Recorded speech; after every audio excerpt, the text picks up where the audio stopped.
Hello दोस्तों, नमस्ते प्रणाम। हम किरण शर्मा, हम मंजू शर्मा अपने यूट्यूब चैनल पर सबके स्वागत कर छी। नमस्ते प्रणाम सब दीदी भाई जी के प्रणाम, सब यूट्यूब फैमिली के प्रणाम, जते दाई माई दीदी चाची भैया सुनबे सब गोटिन के प्रणाम करी छी। और हम दोनों देवरानी जेठानी जा रहा छी। बहुत प्यारा, बहुत दर्दनाक बेटी विवाह गीत बनावा। हाँ सब जरूर सुनब और कमेंट बहुत करके दर्द भरा गीत है। जरूर कमेंट करके हाँ सब बताए कि हाँ सबके केहन लागल, गीत नहीं लागल। देखियो बाबा के घर बेटी कुमार रहे छे, चाहे 12 साल 15-16 साल के भ जाए छे, तो बाबा के नजर जखन पड़े छे बाप के, तखन बाबा झकै छथिन कि हमरा बेटी जोग दुल्हा कम मिलथिन से हुनकर बियाह कल जेते। बहुत दर्दनायक गीत, लेकिन दहेज के कारण बाबा धुक चुकाई रहे छथिन।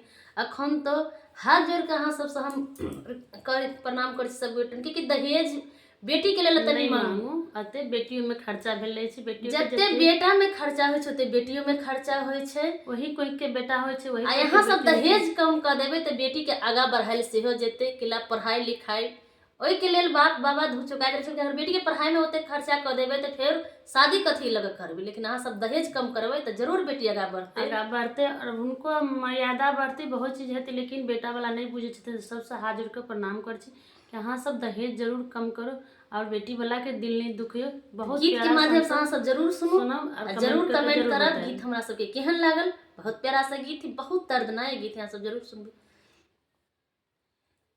कुरसी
पर बैसल छथिन, बेटा हुनका महल घर बड़का देखलखिन बेटी के बाबू, तो उनका द्वार पर बैसल छथिन, घर से बाहर हुनकर पापा भेलखिन दुल्हा के। तो बेटी वाला अर्ज करे छथिन हाथ जोड़ कर कि बेटी जब हम दुल्हा खोजे आयल छी।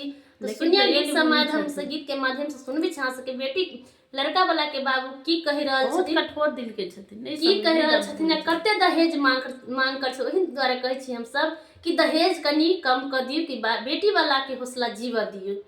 बेटियो होई तो उनका हौसला होई कि हमरा बेटियो भेल, लेकिन अते हसन निदर्दी के बेर नहीं बनियो। गीत के माध्यम से सबके सुनाब जा रहल छी, बहुत कठिन गीत छी।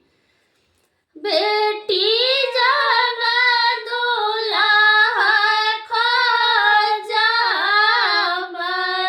तो बेटा वाला के बाबू कहे छथिन हमारा लड़का पढ़ल लिखल, उनका तिलक जाहि भरा पूराया, हमारा लड़का पढ़ल लिखल, उनको तिलक चाहे भरा पूराया, हमारा के चाहे समधि 10 लाख नागन, थारी भरी सोना माती लकाया, हमारा के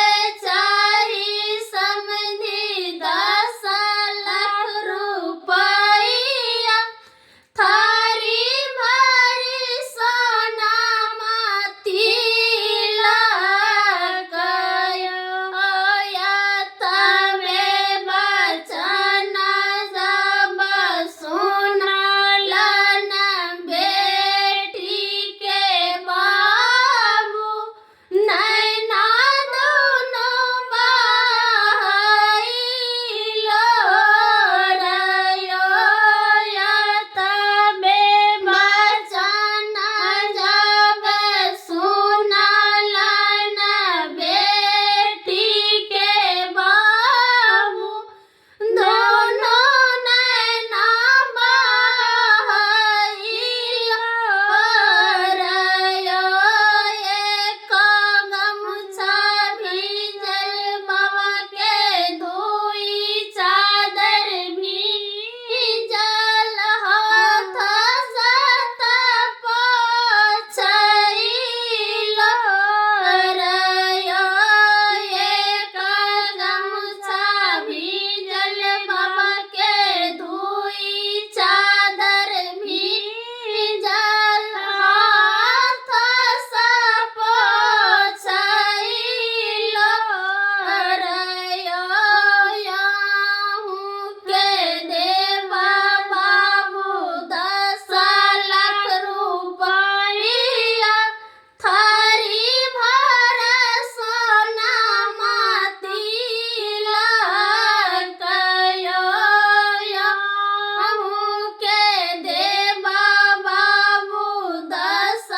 लाख रुपया, थारी भर सोना माती लकाया, हमारा के दिया बाबू अपना लड़का, बेटी जगा दुल्हा खोज आबयो, हमारा के दिया बाबू अपना लड़का, बेटी जगा बड़ा भाई जेतयो। अहाँ सबके गीत में नीक लागल हो तो लाइक सब्सक्राइब जरूर करब आ शेयर जरूर करब। एहन कठोर बेटा वाला नहीं बनब। बहुत प्यारा सा गीत है।